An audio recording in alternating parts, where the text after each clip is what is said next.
Hi guys, I'm Emergency Beltran, 17 years old. Wait a minute!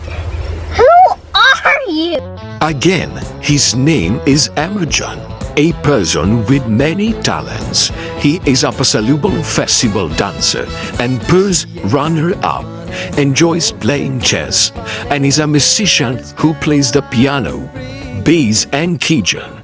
He also joined a pageant and earned the title of Face runner-up. Beyond the stage, he is a campus journalist and feature writer who brings stories to life through words and a confident public speaker. But today, he will showcase his skill in Canva editing. Hi guys, I'm Emergency Beltran, 17 years old, from Maligaya, San Miguel, Bulacan.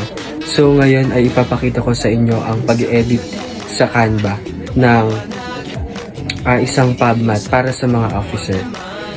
So syempre, una ibubuksan muna natin ang app na Canva. Pero bago yun, ang pinagawatan na video nga pala na ito ay I'm proud of my talent and skill. So tara!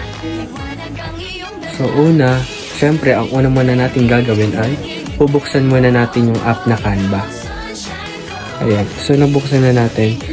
At ngayon ay mamili lang tayo kung ano yung gusto nating size. So ang napili ko dito ay A4. Ayan.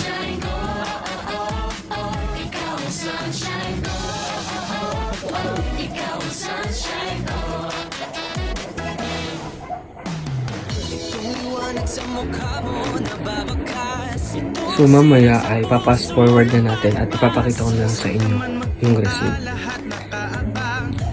So add muna tayo ng background ano.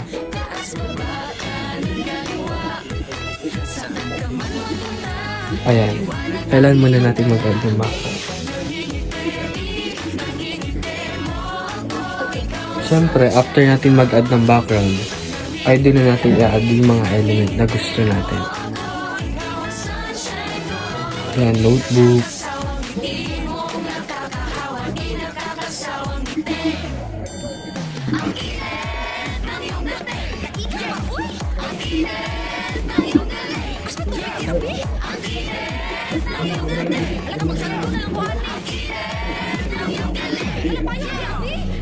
Lalagyan natin sa gilid at your service.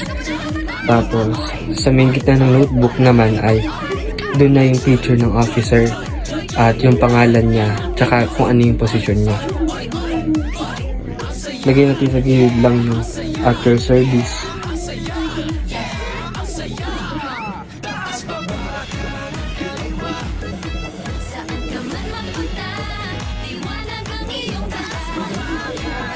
Yan, dapat ang font natin dito ay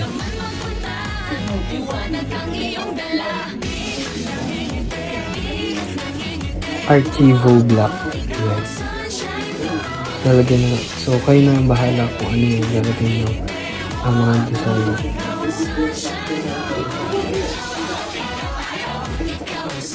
Yan. Color green syempre.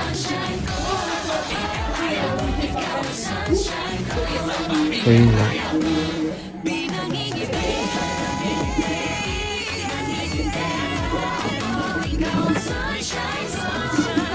So syempre ayusin natin yan. So yun lang naman at kayo na ang bahala kung ano yung mga gusto nyo pang ilagay.